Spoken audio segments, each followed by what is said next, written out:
Welcome to the Monarch Football Show with Coach CJ Goss. I'm your host, John Donnelly. The Monarchs stayed at home this weekend and opened up conference play against the Huntingdon College Hawks in a game that was filled with high drama. And to get into all that, we're going to talk to Coach CJ Goss right now. Coach Goss, how are you? My pleasure. All right. Coach, man, what a game. Tell me what was going through your mind after we've had, a few, you had a block in the first quarter, you had a block PAT. You had some good scoring drives. We went up 14-0. They came back. They rallied. We went into halftime down. And then you get to the fourth quarter, and now all of a sudden we tie the ball game up. We get a stop at the end of regulation that puts us into overtime, and then we get a field goal after we miss a field goal. Explain all the nuances of the game and what was going through your mind as you were trying to coach it. Well, I think the game was an absolute emotional roller coaster, certainly one for the fans to have enjoyed. I don't know, countless people after the game came up to me and just said that was one of the most enjoyable games they've ever watched. And that's fun to hear, but it's certainly not something that you want to go through as a head football coach.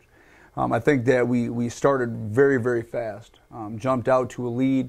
Huntingdon College made some unbelievable adjustments. The game and the momentum of the game went back and forth. I think we went into halftime, with a game plan. We both made solid adjustments. Then it turned into a little bit of a defensive battle in the third quarter. Special teams, played a huge part on the day. And fortunately for us, we got a chance to tie it up. We had our chances to win. We certainly had our chances to lose. And at the end of the day, we go down and put together the best drive of our day, taking the lead, and our defense stepped up when it was time to, make the play. So, again, up and down, it was certainly a game that we could have lost. It was certainly a game that we should have won. And the good part is that, again, another victory for the Monarchs. I couldn't be more pleased.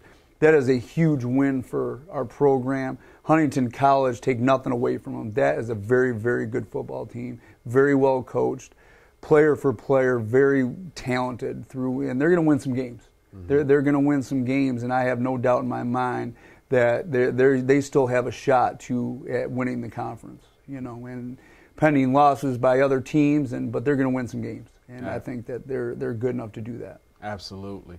Now, as I watched this game, I saw that, we continued to roll on offense. The defense was stellar against the run.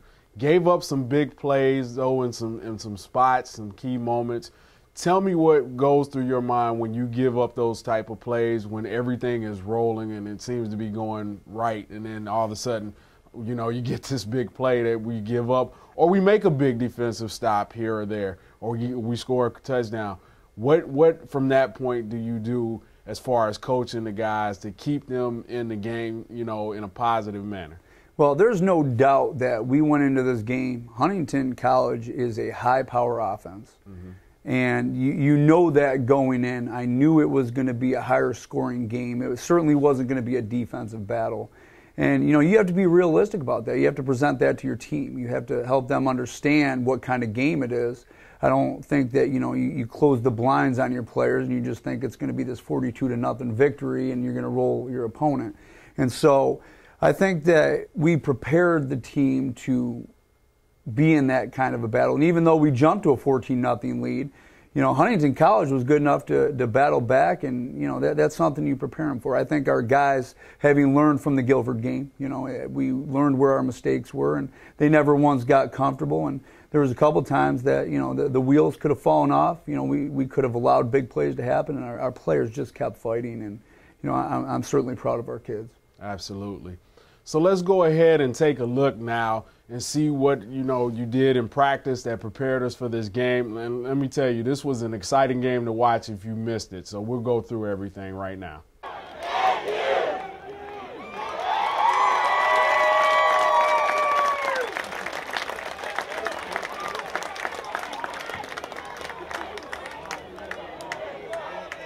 So you get 1st and 10 on your own 27. You get a 22-yard gain here off a pass. Right here, we catch them in a pressure. We stall them with our snap count. We hit this play to the outside. John Papillon marches down. So on this particular offensive series, you get a 2nd and 5, and you get a nice run, about a 46-yard gain from the 46 by John Papillon. Explain that play. Max Reber does a great job of stalling the defense, and we catch them in a blitz. We see that it's a blitz. Our tackle does a great job. It's an outside play from the get-go. On the exterior, they get it hooked up. They're in obvious man coverage, so those defensive backs have to defend pass first. We have the ability to get to the outside through effective blocking, and John Papillon just uses his pure T speed to take that one to the house to set up the first score of the game and set the tone for the game as we move forward. 7-0 lead by Methodist. The drive is 3 plays, 73 yards, and it took about 48 seconds. So that was a good start to the game right there. Sure, we it's always good to get get the cobwebs out early and to set the tone of the game by going up 7-0. We're fortunate enough to hit the ground running. So again, Methodist has good field position, and you got a 3rd and 9 on the 26, and you get a nice pass, a nice rollout here by Max Reber. After Jalen Robinson gets that nice game, puts you down on the 1-yard line, you get Noah Schuler gets a nice 1-yard touchdown run from Max Reber. Well, what happens is it's 3rd and 9. We're in a tough position because you're not quite in field goal range, but you're in 4-down territory. It is a pocket pass. Max Reber steps up in the pocket as he sees those defensive ends come upfield. He steps up perfectly, kind of rolls out to the right. That's where Jalen Robinson does a great job of converting his route. Max Reber puts it on a rope, and here we go for a 1st down. Huntington's got the ball on about the 5-yard line, and the quarterback drops back. He gets a pass on a crossing route, and they get a touchdown. What was the breakdown in the defense on that one for Methodist, Coach? Well, what happened is we gave our leverage up just enough. This receiver up here towards the bottom gets inside of us a little bit. I think we chased the innermost route, and what happened was this guy beat us a little bit by leverage, but we can't take anything away from this quarterback. He puts this thing on a rope. So up until this point, Methodist offense was pretty much rolling, and then Max, he gets, for the 2nd week in a row, he gets another miscue and a tip ball. After throwing it a little bit short, not high enough, the ball gets tipped up in the air, and Huntington gets an INT. So now, Coach, Huntington has some pretty good field position on this offensive drive. They're starting at the 35, and you're in man coverage, and the corner gets caught trying to take a peek in the backfield there, and he gets burned for 6. Huntington did a great job of, providing the mismatches. They do a little play-action pass, which is enough to freeze our guys. And at this point in the game, they get a one-play scoring drive for 35 yards. It took them 6 seconds, and with the missed PAT on their part, it's 20-21. Methodist is still on top. And now with the ball's on the 10, we get a 10-yard touchdown pass from Max Reber to Anthony Radke for our 3rd score of the game. Well, we see that it's one-on-one. The safety's rolling over. I think that we beat them by leverage. Anthony Radke jumps in front of this defender, having the leverage, and Max Reber makes a great throw, and Anthony Radke, as he has every game this season, has another score. We're in the 2nd quarter at this point, and that is a 8-play drive for 72 yards, and it takes 2 minutes and 39 seconds, and Methodist is up 21-14 at this point.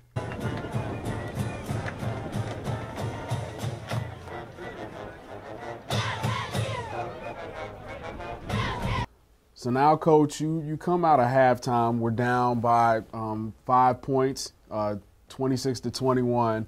And really the 3rd quarter was pretty much a stalemate from both ends. Not either team could do much with the ball. I think that we both teams made great adjustments at halftime. We kind of figured out what we were doing and where we were going, and then it was a game of continual adjustment. I think at that point in the game, I knew that Methodist was not going to quit. I knew those kids weren't going to quit on those sidelines. There was a spark that you could just feel as a coach, and it was really good. I knew that, if we made the right plays at the right time, that we could come out on top. Methodist is on the 12, and Max is looking to make something happen here to get another score. He hooks up with Noah Schuler for the touchdown. I think Max is he doesn't see his initial read, which was wide open. The same way that we practiced it all week. He doesn't see it, steps up, does a little scramble around. Noah, who's in pass protection, gets up off the ground in his scramble drill, releases. Max sees him downfield like he always does and finds Noah Schuler. Noah Schuler goes in for the score, and now we're in a position to take the lead in the game. Late in the fourth quarter, there's about a minute left, and all we have to do is kick a PAT to win the game. All right. And Noah's 6-yard reception culminates a 11-play drive for 80 yards that took 3 minutes and 24 seconds. And it would prove to be the last score of regulation, and it ties the game at 34-34. So now here's where special teams comes into play. After Methodist goes up and blocks a PAT in the first quarter, they need a PAT to, put the game away, at least put them up by a point, and to, at the end of regulation, and we miss it. It hits the left upright. Well, I think, it was a group of things from the snap. I think our kicker took his eyes off it for a split second, and, everybody in the world can say, well, just go ahead and kick that thing through. But we're talking about a pressuresome situation where, there's a lot on the line, and we didn't make it. Yeah. But it proved true that, later in overtime, he punches it right through there, and, we end up winning the game. So it's a lot of high drama at this point. It's late in the fourth quarter, and Methodist is in danger of getting scored on yet again. The ball game's tied.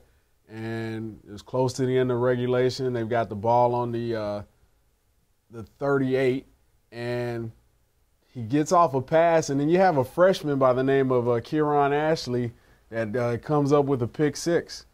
Well, Kieran does a good job of playing his responsibility, never takes his eyes off his receiver, looks back at the perfect time, and this is a clutch play at a time when we need the momentum. Obviously, it ends regulation, and we get a chance to go into overtime. And, this was just enough to give us a little bit of momentum going into overtime. So now we're in overtime. Methodist gets first possession. They win the coin toss. And you have about a three-play drive. And we cap off the victory with a touchdown, a 10-yard run by Noah Schuler. Outside run by Noah. That we were catching in man coverage again. Noah Schuler, full head of steam on the outside. I'm not 100% sure that there's anybody that wants to, come up and fit Noah Schuler when he's at full speed, full stride ahead. And, he takes that thing right through the end zone, and he'd still be running if he had the opportunity. Absolutely. Noah would not be denied in this game on both those touchdowns that he had. He did a great job on the day. In fact, our running game as a whole we had an unbelievable running game, really great balanced attack. And Huntingdon gets their opportunity to, try and score. Both sides get an opportunity in overtime.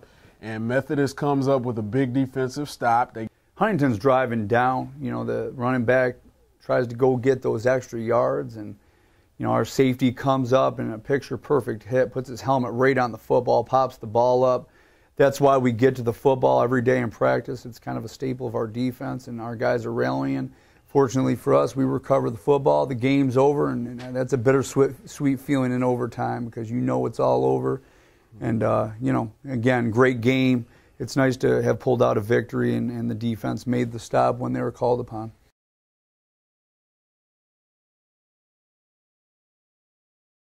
And welcome back. And now we've come to the segment that's proven to be one of the more popular ones on the show. Coach Goss is going to explain to us the pivotal play of the game. It was a scoring touchdown for 46 yards by running back John Papillon. And Coach has it all drawn up for it, and he's going to explain it to us. Coach, why don't you take it away from here? Well, first of all, as a head football coach, you're real excited when you get the pivotal play in your first drive of a game. Absolutely. So the thing that we're doing is we're going with an outside run here. Okay. Our quarterback does a great job of holding up the snap count. Mm-hmm. And what happens is within that snap count, we see that Huntingdon is going to be bringing a blitz here. Now, because the play design was called to the outside, what's going to happen is we are going to do what we call reach blocking. We're looking to get our shoulders turned on each one of these guys, a body on a body, right here.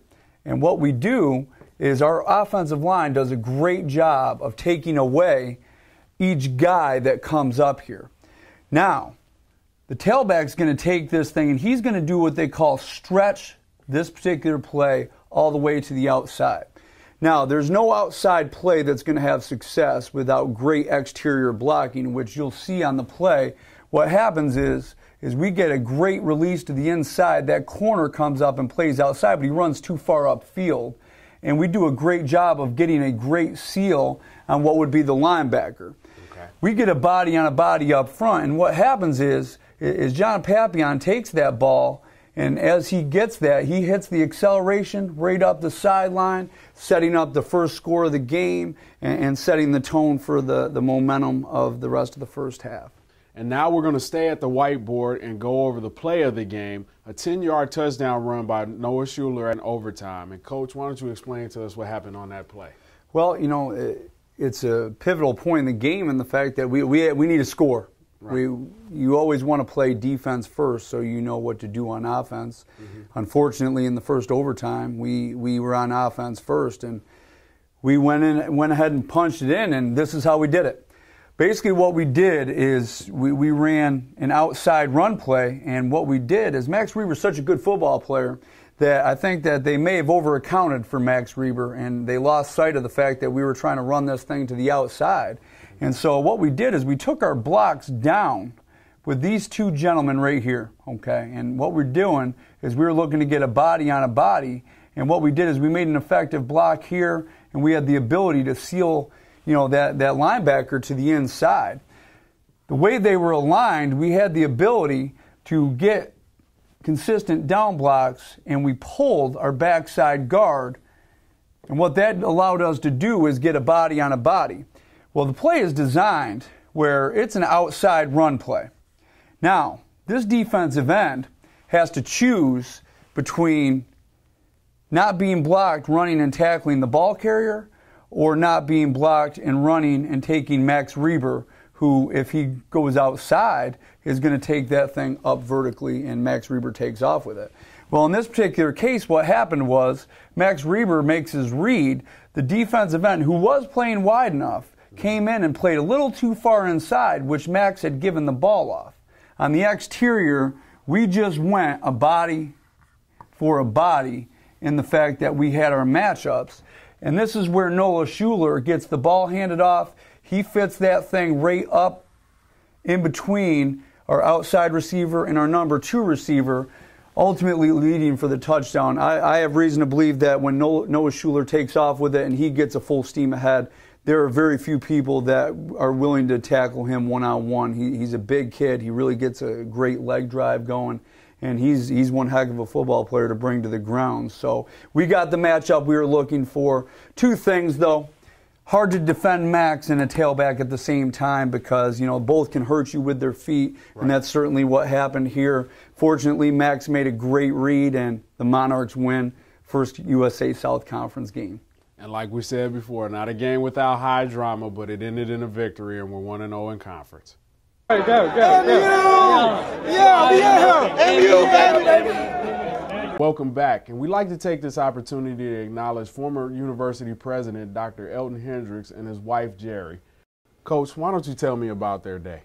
Well, it was a great day. As always, I get a chance to meet whoever's day it is. I get a chance to go up to the current president's house, Dr. Ben Hancock's house, and meet all of the people that he has as his special guests before the game, kind of give them a little pregame speech and let them know, you know, how the day is going to go. But the whole Hendricks family was there, not only, you know, the former president and his wife, but also, you know, family members. There were some grandchildren there, and it was a great day overall. I also had the opportunity to, it was Military Appreciation Day. So there were people up there from the military that were very prestigious, and it was an absolute honor meeting them. And it was a great day. You know, I'm excited that on this particular day that we had a chance to bring home a victory, another Monarch home victory, not only for military appreciation, but for Dr. Hendricks and his wife. It was just a great finish to a great day. Absolutely. Two people who have given to the university. Dr. Hendricks was the president here for almost 27 years. Had an opportunity to interview him a couple of years ago. Great man, gracious, always fun to be around.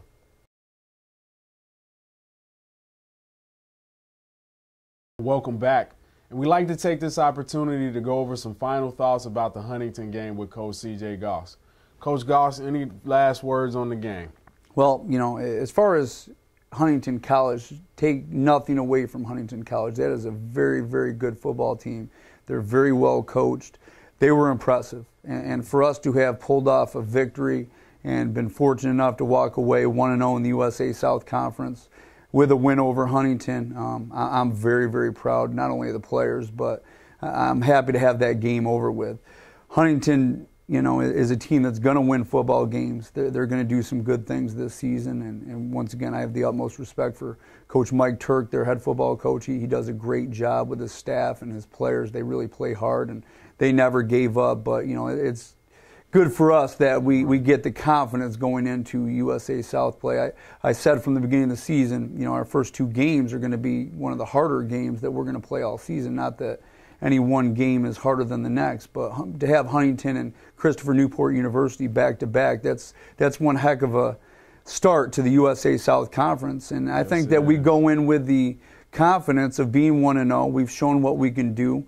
We beat a very good football team. And so now we go into Christopher Newport with a little bit of confidence, with a little bit of savvy, and, you know, we're going to prepare the right way. And we're ready to bring on that next conference opponent, Christopher Newport. And for those of you up for a road trip, why don't you join the Monarchs up in Newport News, Virginia, as they take on Christopher Newport. The game starts at 7 p.m. Join us for next week's show after we take on Christopher Newport. I'd like to thank Coach C.J. Goss once again for coming out, and like to thank all of you for watching. Take care and good night. It's time to take Methodist. We'll show them all who is the best. We'll face that college team today. We'll beat them while it's 7 on the way. We'll fight for every heart.